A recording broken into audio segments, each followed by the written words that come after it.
Бардык мактоолор Аллах Таала болсун. Аллах Таала мейирмдүү, чексиз ырайымдуу зат. Аллах Таала бардыгыбыздын бактылуулугубузду толук динге койду. Бактылуулук акчада, байлыкта, машинеде, нерселерде эмес. Бактылуулук бир гана толук динде. Пайгамбарыбыз хадисин мазмунда айтат: "Аламату саадатир раджули арбаату". Төрт нерсе бул адамдын бактылуулугунун белгиси. Эми ушул төрт нерсе биздин жашообузда кайсысы бар экен? Карап көрөйүк. Эң биринчиси солиха аял экен да. Кимдин жашоосунда, кимдин жубайы салиха боло турган болсо, бул дагы бир бактылуулуктун белгиси экен. Карап көрө турган болсок, тарыхта көптөгөн такыба ушундай айымдар өткөн, апалар өткөн. Хадижебизди карап көрө турган болсок, Фатима энекебизди карап турган болсок, Айша энебизди карап көрө турган болсок, жада калса биринчи дин үчүн шейит болгондары бул кимдер экен? Аялдардан. Апалардан тактап айтканда, Муса алейхисаламдын дагы динин кабыл кылды ким? Фираундун аялы Асия энебиз. Асия энебиз Муса алейхисаламды дагы эмне кылды? Куткарып багып алды. Болбосо Фираун көрүп, ушуну биз өлтүрүшүбүз керек деди, бирок Асия энебиз эмне деди? Эми көптөгөн нарселерди өлтүрүп атасың, муздап атасың, эми ушул эле сага туш келип калмак беле. Буну биз багып алабыз деп багып алды туугандар. Айтайын дегенибиз, энелердин, апалардын орду өтө чоң экен да. Карап көрө турган болсок, Хадижа энебиз да канчалык бай эле, бирок пайгамбарыбызга турмушка чыкты. Ошондуктан пайгамбарыбыз Хадижа энебиз тирүү кезинде башка жубайларга үйлөнүштөн баш тарткан эле. Үйлөнгөн дагы эмес. Пайгамбарыбыз дагы Айша энебиз менен отуруп bir gün эмне болду? Хадижа деген үн чыгып кетти оозунан. Ыктыярсыз. Себеби адам бир оозунан чыгып кетип, чочуганда бир нерсе күтүлбөгөн нерселер оозунан чыгып кетет. Ошол сыяктуу пайгамбарыбыз Айша энебиздин жанында турганда ушул үн чыгып кетти. Хадижа деген Айша энебиз мындайча айтканда чычалап кетти. Андан да сизге татына кайын жашын, сулуусун берди го. Кайра ошол кемпирди эстей бересизби? Пайгамбарыбыз Айша андай дебеген. Адамдар мени сыйкырчы дегенде, Хадижа дагы бош калбастан, бул дагы сыйкырчынын аялы деген атка калган эле. Жеген эч нерсе жок, туугандар тууганчылыктан бөлүп таштаганда мен менен кошо Хадижа эмне кылган дейт, жалбырак жеген күндөрү дагы эсимде. Мындайча айтканда пайгамбарыбызга канчалык кыйынчылык келген күндөрү дагы Хадижа энебиз пайгамбарыбыз таштап кеткендир. Ошондуктан Хадижа энебизди пайгамбар ушунчалык урматтайт эле, өтүп кеткенден кийин анын жакындарына жакшы мамиле кылат эле туугандар. Ошондуктан динибизде, шариятыбызда апалардын, эжелердин орду өтө чоң туугандар. Өтө чоң. Карап көрө турган болсок туугандар, жалаң эркектер отурабыз. Эгерде кокус үйүбүздө балдарыбызды таштап аябыз кете турган болсо, 2-3 баланы карай албай чийип ысып кетет, туурабы? 3-4 досубуз менен келип туруп, ошол 5 балабызды 2 күнгө карай албайбыз. Өмүр бою биздин балдарды чоңойтуп өстүрүп атат. Кимдер? Биздин апалар, аялдарыбыз, эже карындаштарыбыз. Мындайча айтканда, аялдар кылган ишти биз эркектер кыла албайт экенбиз. Сабырыбызды көрүп калат экен. Качан кайсыл адамдын аялы солиха такып боло турган болсо, анда бул эркек бул жүргөн дүйнөсү бейиш экен да. Ошондон туугандар караңыздар. Кайсыл аксакал кемпир өтүп кетсе, 5 баласы келиндери менен барып кызмат кылса дагы, өзүнүн кемпириндегидей кызматты кылып бере албайт экен.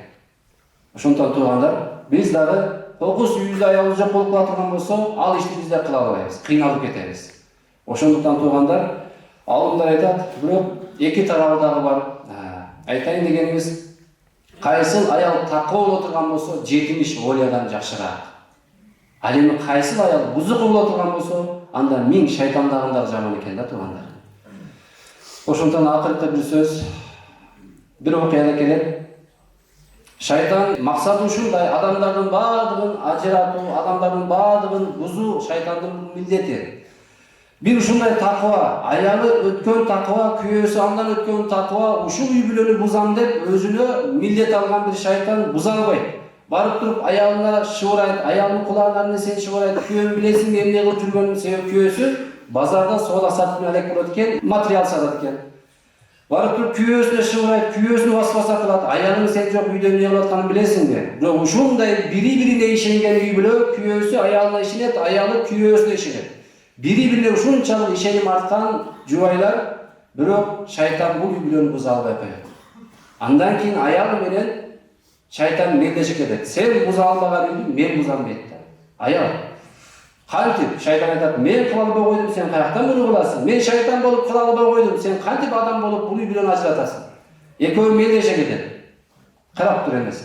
Баягы аял барат экен дагы базарда иштеп аткан күйөөсүнүн ордуна барат дагы, сиз мага бир жакшы кездеме кыркып бересизби? Себеби сатуучу дагы сурап калат да, кандай кылып берейин, кандай жерге барасыз, уят кылбай жашына кылып кесип берейин, арзанынан же кымбатынан деп сурап калат го.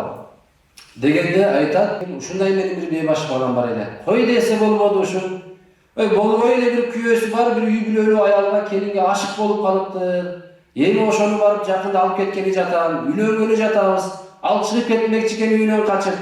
Экөөбүз алысча кетебиз деп атат балам болбой эле. Ошого апа барып бир алдынан өтүп коесузбу? Барып бир таанышып келесиз деле болбой атат. Ошого жөн барбай, куру барбай бир кездеме ала барайын, көйнөк тигип алсын деп айтат экен да. Жаман ой жок. Жакшынакай жеринен кыркып кесип берет дагы. Эмне кылат? Соодасууланып берет. Баягы аял ал кишиден алган кездемесин алып барып, каяка барат экен? Ошонун үйүнө барат. Ошонун үйүнө барып, эшикти кылдатат дагы. Аялы ким бул? Ой мен паланчы. Караса аялдын ушул жерден өтүп баратат эле. Мүмкүн болсо үйүңүзгө келип кайрылып, суу ичип алсам, намаз окуп алсам дейт.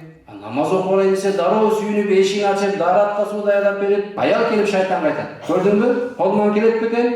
Аялдын кылган амалына шайтан там берет. Охо, менин колуман келбеген нерсени бул таштады деп. Колунан келет бекен? Келет экен. Шайтан там берет. Жана ошондой эле аял дагы сөз улап айтты, карап тур деди. Карап тур эми. Кандай ажыраткан болсом, ошондой гана жараштырып кое алам деди да. Эми бия колунан келбей калды, эми иш бүтүп калды эми деди да. Жок, карап тур эми ал. Кайра баягы кездеме саткан адамга барды дагы. Бир канча күн өткөндөн кийин караса жүдөп калган, кийимдери жуулган эмес, жүдөп калган акыбал. Ой, кайра сизге келип калдым? Ой, келиңиз. Жакшы бир кезеңиңизден бересиз. Эмне болуп кетти? Өткөндө албадыңыз беле? Жактырбай атат. Ой, өткөндө алдым эле тура. Ошол жолдо кетип атып, намаз убакыт созулуп калган экен, чаңкап кетиптирмин.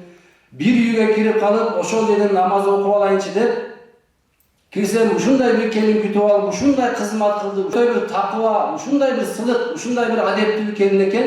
Ушунчалык кызмат кылып, суу даярдап берип, чайын берип, намазкана даярдап берген себептен жүрөгүм жибип, мен бара турган жериме жетпей эле ошол кезде мен ошол келинге белек кылып кетип калдым эле. Бүгүн бериң сен башкасын, баягы айткан жериме алып барайын дегенде, баягы эркек эмне деди? Уф деди да. Көрсө мен аялым эмес турбай калды депчи. Кайра чуркап барып, келинин аялын кайрылап келип жарашып. Шайтанга барып адам аял айтты, көрдүңбү кантип жараштырып койгонун деп. Себеби эмнеге? Аялдар ушундай, мындай жатканда жөндөмдүү экен туугандар. Жөндөмдүү экен. Айтат кой, баланча телевизор биз ошондой албайбызбы? Койчу токтоп тур сөзүн деп коебуз эркектерчи. Бирок аял киши мындай экен, кам пикир кылат экен, айткан айтып коюп, пикир кылып берип, анын пикири эркектерге өтүп кетет экен да. Байкасаңыз 3 күндөн кийин баягы айткан телевизор кайсы дүкөндө сатылат экен деп калабыз да. Себеби анын пикири адамга өтүп кетет экен, күйөөсүнө өтүп кетет экен. Айтайын дегенибиз туугандар, эгерде биздин аялдарыбыз такыр боло турган болсо, солих боло турган болсо, иншалла анда эркектин бул дүйнөдөгү жашоосу бейиш болот.